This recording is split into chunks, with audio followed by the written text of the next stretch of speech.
Ons skriflesing dan in Romeine 10 vanaf vers 5.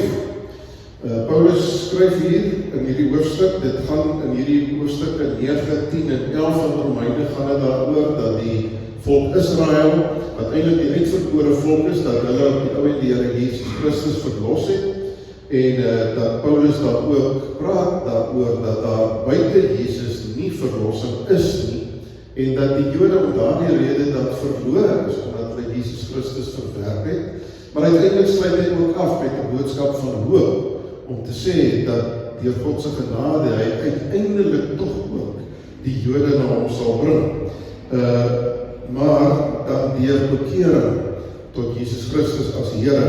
En dan hierdie gedeelte staan so min of meer sentraal in hierdie gesprek wat hy net besig is oor die plek van die Jode tussen die Christene. En dan skryf hy hier by vers 5, Moses skryf immers van die geregtigheid wat op grond van die wet verkry word. Die mens wat hierdie dinge doen, sal hierdeur leef. Ek moet nou let daarop hoe Paulus kort oor die Ou Testament aanhaal, want hy praat nou met die Romeine, maar terselfdertyd weet hy ook dat uiteindelik die Jode ook hierdie woorde van hom gaan lees. Die wet staan daar wat Moses gesê het, die mens wat hierdie dinge doen sal hierdeur leef. Vers 6. Maar die regverdiging deur die geloof word so verwoord. Moenie in jou hart sê, wie sal na die hemel opgaan met die bedoeling om Christus af te bring, of wie sal na die onpeilbare diepte afdaal met die bedoeling om Christus uit die dood terug te bring nie. Nee, wat sê dit? Nou haal hy nou weer die Ou Testament aan. Hier by jou is die woord, in jou mond en in jou hart. Dit is die woord van geloof wat ons verkondig. Maar as jy met jou mond bely dat Jesus die Here is, en jy glo met jou hart dat God hom uit die dood opgewek het, sal jy verlos word. Want met die hart glo ons en word so regverdig verklaar. Met die mond bely ons en word so verlos.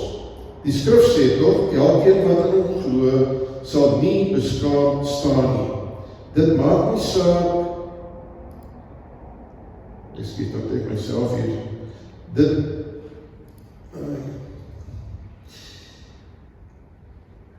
Vers 12. Dit maak.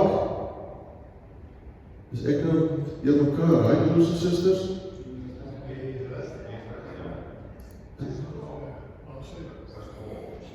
Vers 12. Dis al lekker as wat jy net wat se kop so raas nie. Dit maak inderdaad geen verskil of jy 'n Jood of 'n Griek is nie. Ons het almal dieselfde Here en hy deel sy rykdom uit aan almal wat hom aanroep. Want elkeen wat die naam van die Here aanroep, sal verlos word. Hoe kan hulle hom dan aanroep as hulle nie tot geloof in hom gekom het nie? En hoe kan hulle in iemand glo van wie hulle nie gehoor het nie? En hoe kan hulle hoor sonder iemand wat dit verkondig? En hoe kan hulle dit verkondig as hulle nie gestuur word nie? Soos daar geskryf staan, hoe lieflik is die voetstappe van diegene wat die goeie boodskap verkondig.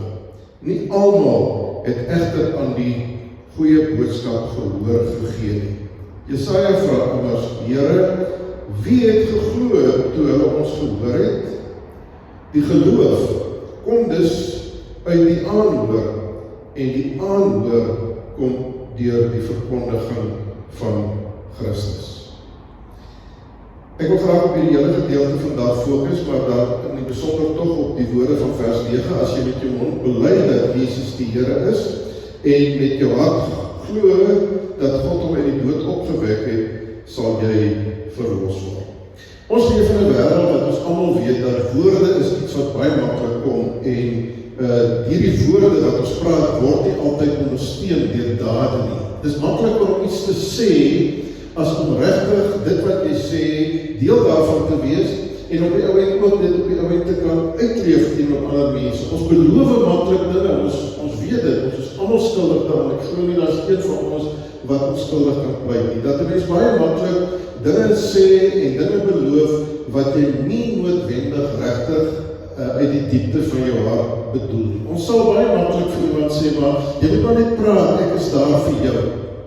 En dan op die ou end is dit so dat dit waar is dat jy op die ou end maar moet bely dat jy baie keer afwesig is vir daai persoon, vir wie jy gesê het, maar ek is altyd daar vir jou. En dat daardie persoon beteken die tye gaan waar jy net nie in daardie omstandighede daar teenwoordig is en daardie persoon ondersteun en daardie persoon dra nie. Ons sê maklik dat ons glo dat die Here is in beheer van alles wat gebeur. Dat ons is ten volle in sy hand.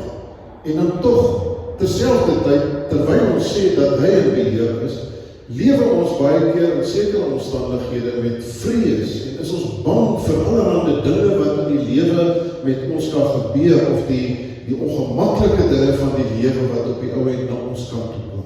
So dit reik eenvoudig net met mekaar om te sê dat God is in beheer en jy vertrou God ten volle met jou lewe. Hoe sal jy nou aan God twyfel met dit wat hy in jou lewe doen? En dan aan die ander kant sit jy vasgevang in hierdie vrees wat besig is om jou op te vreet, wat op die ou end jou gesondheid benadeel, waar jy gedurig deur met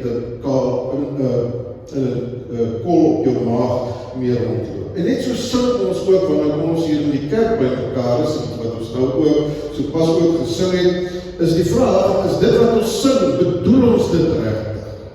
As ons sing en sê, hoe groot is ons God? Is daar regtig in ons hierdie verwondering teenwoordig oor die grootheid en die almag en die genade en die liefde van God? Of is dit ook maar net woorde wat miskien met 'n redelike strelende en 'n aangename melodie woorde is wat ons saam sing?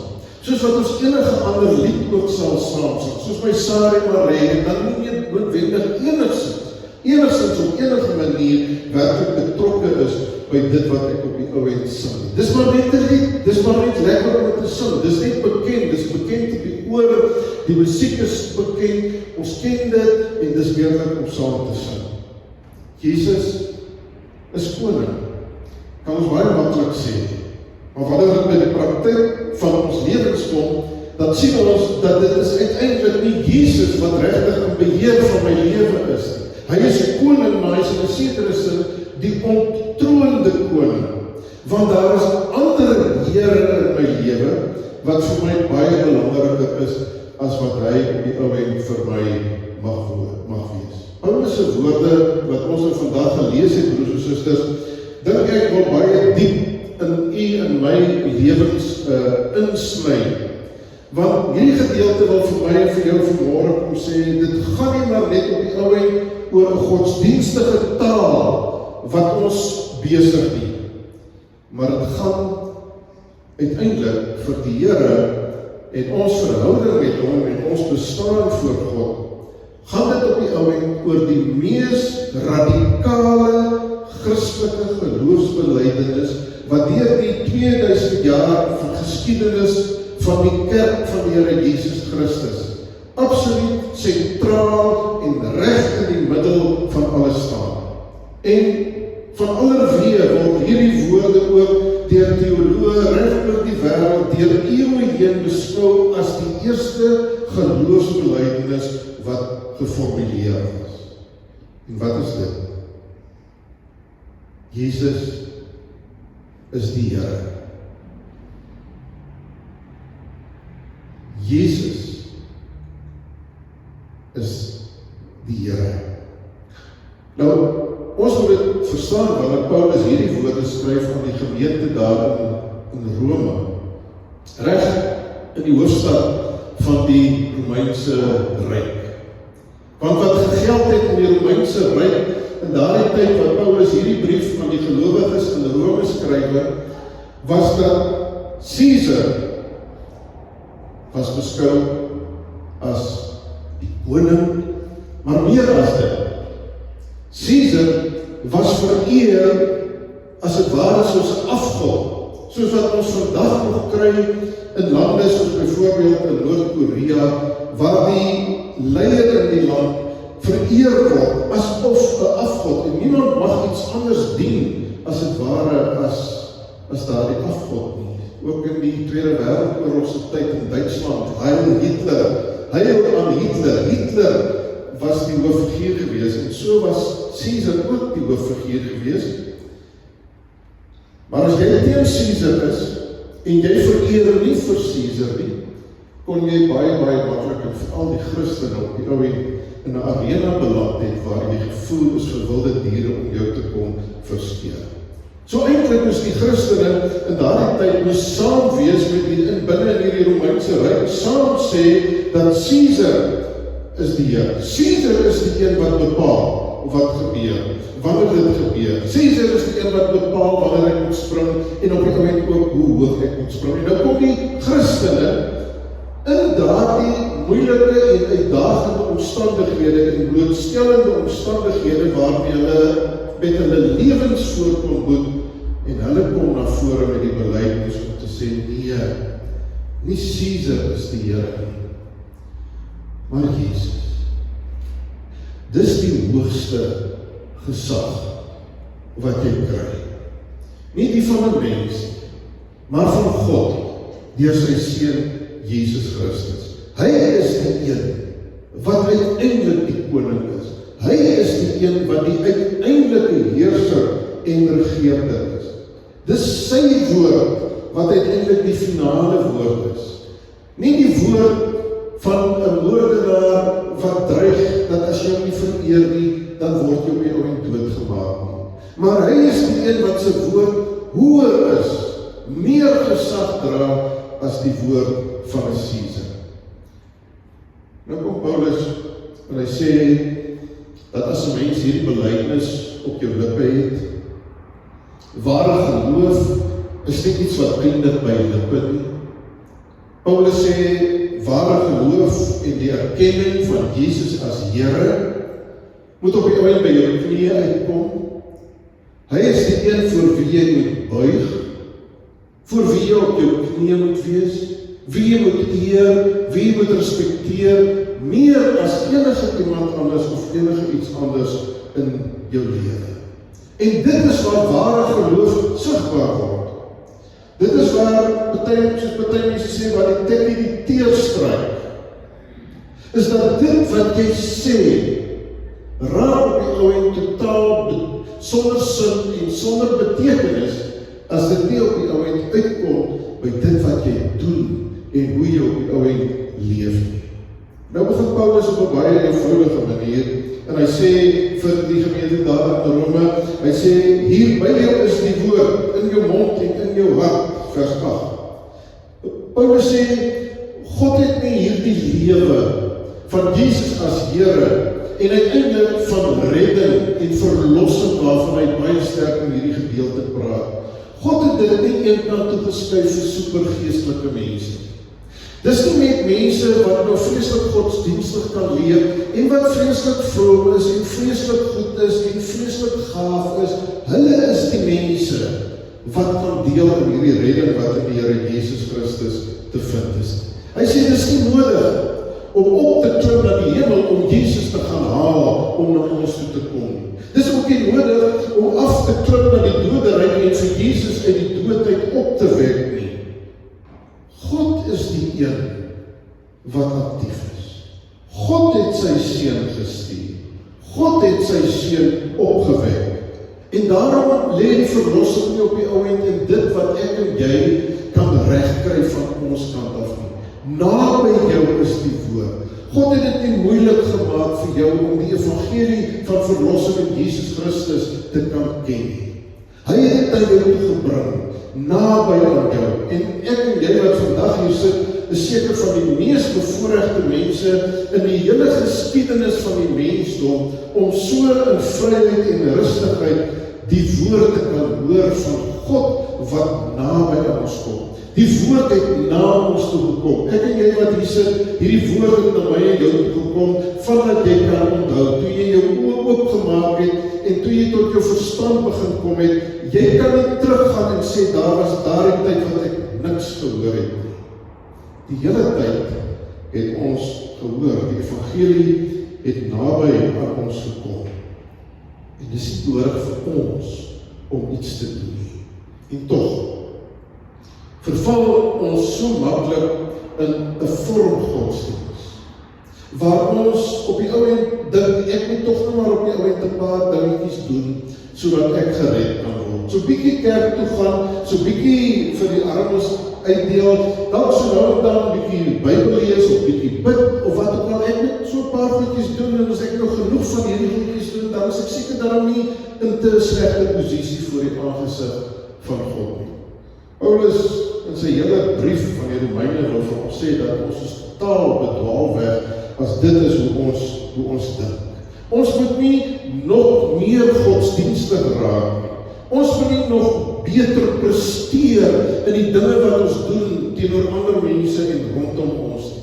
Ons moet nie nog harder probeer om dinge reg te doen nie. Ons moet nie probeer om nog meer reg te lyk in dit wat ons sê nie. Daarom begin Paulus by die genade van God. Hier by jou is die woord. God het sy seun Jesus na ons toe gebring. En die woord wat hom verkondig, het na ons toe gekom. En al wat het van ons vra, is dat ons met ons mond moet bely dat Jesus is die Here. En met jou hart glo dat God hom uit die dood opgewek het. As jy met jou mond bely en erken dat Jesus die Here is, die hoogste, die grootste, die wonderlikste, die magtigste. As jy met jou mond erkenning gee dat Jesus is God.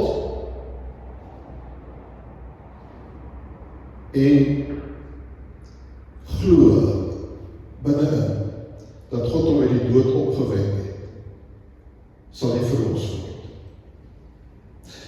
Jy hoef nie te probeer nie.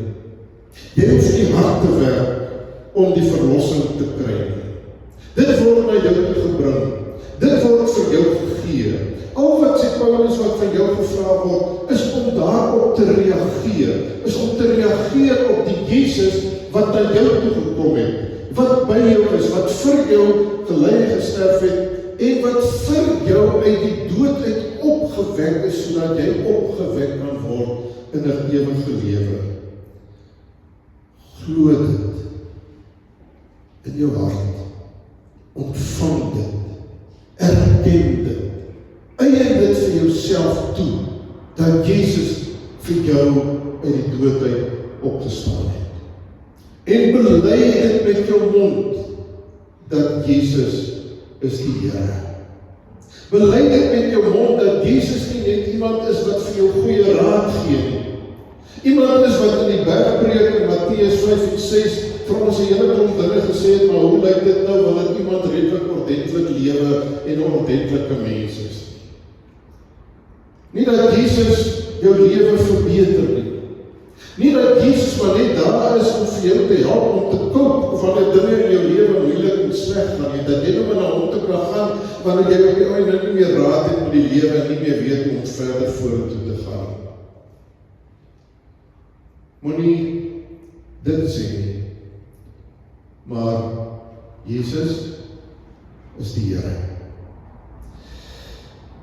Hierdie belydenis, broers en susters, soos wat dit vir die Christene in die Romeinse era en in Rome veral dan ook 'n baie ongemaklike situasie was, is vandag eintlik maar net nog steeds ewe ontwrigtend in ons lewens. Want die vraag is nie maar net om vir jou te vra, glo jy in Jesus tot jou redding nie.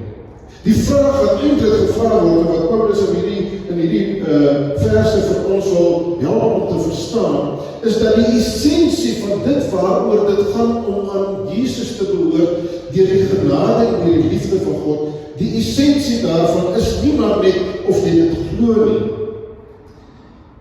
Die vraag is eintlik, wie regeer jou lewe? Wie bepaal, soos wat ons nou baie keer maar sê, wie bepaal die shots in jou lewe? Wie bepaal hoe jy optree, hoe jy reageer, wat jy doen, wat in jou hart en wat in jou gedagtes aangaan? In hierdie wêreld is daar baie Here, soos wat Caesar aangekondig was as die Here. So is daar vandag ander Caesars, wat daar in ons lewe is, wat baie keer baie ongemerk deel van ons lewe is. Daar's ander Here wat ons erken, en sê, maar dit is die hoogste goed, dit is die belangrikste in die lewe. Sukses. Om sukses te kan behaal. Geld. Om genoeg geld te kan hê, om 'n lewe te kan maak wat ek dink wat sinvol is. Veiligheid. Selfbehoud. Om status te kan hê, om aanvaarding onder ander mense te hê, om gemak te kan belewe, gemaklik te kan lewe deur die lewe te gaan. Ons kultuur, ons manier van doen, dis hoe ons is, dis hoe ons westerlinge op jou eind optree dink. Partykeer kan jou lewe gedefinieer word deur vrees wat jy het vir ander mense. Jy bly weg van ander mense af. Jy is daar binne gekeer, jy is amper soos 'n kluisenaar wat dit nie waag om jou voet by die deur en by die hekkie uit te sit nie. Want jy het hierdie vrese vir mense, op die ou end is dit die vrees wat die Here van jou lewe is. Want die een wat die Here van jou lewe is, bepaal wat jy doen in jou lewe en hoe tree jy op in jou lewe. As jy net werk, van die môre tot die aand, en net nog meer wil by mekaar maak, nog hoër, nog verder, nog groter wil gaan, dan is dit die Here in jou lewe. So Paulus, kom maak ons eintlik baie ongemaklik vandag, en vir ons te sê, daar is iets baie tragies wat kan gebeur, en dit is dat Jesus as die Here maar net oor jou lippe kom, en dis waar dit eindig. Dit gaan nie verder nie, dit gaan nie tot by jou knieë, waar jy buig voor die Here en voor hom erken as die een wat jou hele lewe dikteer en jou hele lewe op die ou end bepaal. Ons sing baie keer liedere, ons ken die taal, ons weet hoe om te praat, wanneer ons hier rondom die kerk is en met die kerk en die gemeentelike dinge besig is, dan praat ons 'n sekere bepaalde taal, ons gaan op 'n ander manier met mekaar om, maar wanneer ons nou weer daar buite is, dan is ons weer, dit 'n tweede persoon is. Een of ander geestelike skizofrenie, waaraan ons dikwels lei. Want dan is ek anders, dan praat ek anders, ek tree anders op, wanneer ek in my werksituasie is, dan is die ek wat daar in my werksituasie is, en die een wat Sondag in die kerk is, op die uit op een of ander manier, twee totaal verskillende mense. Ouers sê wat jy met jou mond bely, en wat jy met jou hart glo, op een of ander manier, gaan dit oor hierdie middelpunt. Jesus is die Here. Jou hart, jou hele lewe, erken, hy is in beheer. Hy regeer. Evangelie, broers en susters, kan nooit net 'n Sondag ding wees nie. Ons sukkel tog in ons lewens so daarmee, omdat dit so maklik is, wanneer ons hier by mekaar is en 'n mens hoor die woord van die Here, dan is jou hart en jou gedagtes op 'n manier, soos wat jy die woord hoor en soos wat die Heilige Gees binne in jou werk, dan is jou gedagtes besig om gevorm te word, en jy miskien dalk self tot die besef kom om te sê, maar weet jy wat, Jesus is regtig nie altyd die Here van my lewe nie. Daar is 'n hele klomp ander Here wat toe staan om gedien te word deur my. En dikwels dien ek hulle in plaas daarvan dat ek die Here dien. Ons hoef nie iets te doen om Jesus Here te maak nie. Hy is nie afhanklik van my en jou om Here te wees nie. Hy is nie afhanklik van hoe getrou jy daarin is om te lewe asof hy die Here, met hom as die Here van jou lewe nie. Dis nie wanneer jy nou reg lewe, soos wat hy graag wil hê dat jy moet leef, dat jy op die ou end nou word uit die Here nie. Paulus maak dit vir ons duidelik, en die hele woord maak dit vir ons duidelik, dat Jesus Christus is die Here. En in Openbaring lees ons dan ook uiteindelik dat dit uiteindelik is wat sal gebeur wanneer die oordeelsdag kom, wanneer alle volkere, nasies en tale sal erken, ja, Jesus is die Here. Maar vir baie van hulle is dit dan te laat om met daardie belydenis na vore te kom.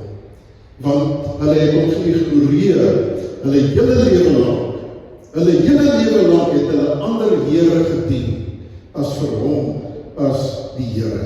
So hy is die Here, hy is die koning. Daar is nie 'n groter mag in hierdie wêreld as die Here Jesus Christus. Nie die grootste bomme, die grootste vermoëns wat mense het en wat mense kan bereik en waarby mense kan uitkom, kan enigstens vergelyk word met wie hy is. Hy is die Here. Ek weet nie wat in jou hart gebeur wanneer jy dit hoor. Ek weet nie wat is die gesindheid wat daar in jou hart is, of jy werklik bereid is om nie net met jou lippe te sê hy is die Here nie, maar daar waar jy vat, daar waar jy praat, daar waar jy loop, daar waar jy buig, dat het getuig daarvan dat hy is die Here. Die vraag vanmôre is nie of ek en jy Jesus Here maak nie, want hy is dit. Die vraag vanmôre is, buig jy? Buig jy? Of wat ek so vra, voor wat buig jy? Wat dikteer jou lewe? Roem, erkenning, rykdom, jou vrese, jou bekommernisse waarmee jy al sit. Is dit die Here in jou lewe? Buig jy daarvoor? Paulus, en daarmee sluit ek af, Paulus gaan 'n tree verder. Hy sê, hierdie geloof wat ons beleef, hierdie belydenis dat Jesus is die Here en dat ons met ons hart glo dat God hom uit die doodheid opgewek het. Dit het naby ons gekom. Dit het deur God na ons toe gekom. Maar nou sê Paulus, God werk op 'n sekere manier om homself naby aan mense te bring. Hy werk deur mense. Dan moet 'n mens kan hoor om hierdie evangelie vir jouself jou eie te maak. En om te kan hoor beteken dit, sê Paulus, daar moet iemand wees wat vertel, en iemand wees wat preek, en iemand wees wat praat. En as daar iemand is wat moet praat, dan is dit iemand wat op die ou end gestuur moet word om te praat. Nou ek het nie nodig om dit enigstens môre verder uit te brei nie. Ons weet as gemeente na al die prediking van hoeveel maande of miskien jare selfs, weet ons dat elkeen wat bely dat Jesus die Here is en wat glo dat God hom uit die doodheid opgewek het, elkeen is deur God geroep en gestuur. Nie net predikante nie, ouderlinge, diakens nie net sekere mense wat op een of ander manier heeltemal 'n bietjie anders is as ander mense en hulle het gedurig deur sending of iets in hulle koppe en in hulle gedagte. Die woord wat al oor na ons gekom het vir ons gesê, julle wat hier sit, is geroep, elkeen van julle is geroep om 'n draer te wees van die boodskap van God se ewige heil wat daar is in Jesus. Elkeen is 'n verkondiger van hierdie woord. Ons kan nie stil bly nie.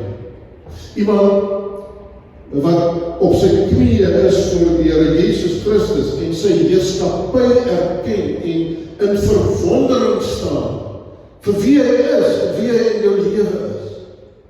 So iemand kan nie stil bly. Mense verskil. Party praat baie, party maak nooit te gelyk nie. Maar hoe baie jy praat of hoe min jy praat, elke gelowige het hierdie verantwoordelikheid om te getuig teenoor 'n wêreld daar buite wat nie gehoor het nie. Wat smag daarna om die ontdekking te kan maak in hulle lewens, dat Jesus is die Here. Mag die Here vir jou en vir my die genade gee, dat ons so sal kerk wees, dat mense in ons lewens sal sien wie regeer en wie is in beheer. Dat mense die verkondiging deur jou lewe sal sien, dat jou lewe die preek sal wees, wat vir ander mense bewus maak daarvan, dat Jesus is die Here. Mag ons so kerk wees, maar mag die Here ook vir jou daardie verwondering gee van die Here Jesus in jou hart, dat jy ook sal praat.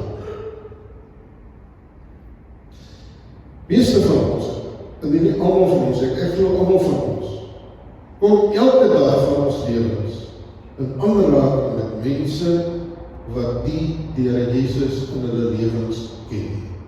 Ja, hulle weet van hom, maar hulle ken hom nie. En volgens die woord is hulle verlore. Want die wat bely dat Jesus die Here is en in hulle hart glo dat God hom uit die dood uit opgewek word, hulle is die verlosstes. Het jy al enigstens 'n poging aangewend om met iemand te praat oor sy of haar ewige saligheid? Sal jy vir jou buurman ook aan die draad net seker maak by jou buurman dat jy ook die kennisgewing gekry dat die water gaan afwees? Ek wil vir jou sê, die water gaan afwees. Daar hier en dit is die rede. Ek deel dit met jou. Deel jy met selfe buurman die verlossing wat daar in Jesus is?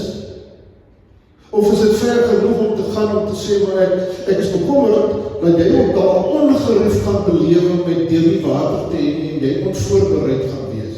Ek is bekommerd daaroor dat jy ongerief daaroor gaan leer as jy die water by mekaar gemaak het en jou bad vol getap het nie. Maar ek is nie bekommerd daaroor of jy vir ewig die hel binne gaan en vir ewig verlore gaan wees. Dit maak nie vir my saak nie. Ek sal jou nooit waarsku nie. Ek sal nooit met jou daaroor praat nie. Want my knieë is stywe knieë. Dis knieë wat nie wil buig voor die Here van die Here en die koning van die konings nie. Paulus se bedoeling is nie maar net om 'n klop skuldgevoelens by my en jou op te wek nie. Paulus sê, naby aan jou is die Here. Met sy vergifnis, met sy genade, met sy liefde, wat ook jou stywe knieë jou daarvoor ook wil vergewe. Vanmôre hierso. Wat jou nader trek, sodat jy nie net met vormgodsdienst sal lewe nie, maar dat jy sal lewe vanuit die middelpunt van die evangelie. Hy nooi jou terug na die middelpunt toe. Jesus is die Here. Amen. Here, U alleen weet wat U woord in ons lewens doen. U alleen weet ook wat hierdie woord wat vanmôre uitgegaan het, ook doen in die harte van ons elkeen, ook in my eie hart. Ons wil onsself maar net voor U kom stel en kom vra, Here, vergewe ons vir al die baie ander Here wat ons in ons lewens toelaat. Wat ons baie keer dien met oorgawe, wat ons selfs, moet ons erken, baie keer aanbid, asof dit die belangrikste ding in die lewe is. En in dieselfde asem, Here, versaak ons U heerskappy, U koningskap in ons lewens. Vergewe ons deur die liefde en genade, en Here, help ons, dat ons knieë sal hê, wat buig, voor U, en voor U heerlikheid, dat ons met gebuigde knieë, draers sal wees, van die ewige waarheid, in U naam alleen, amen.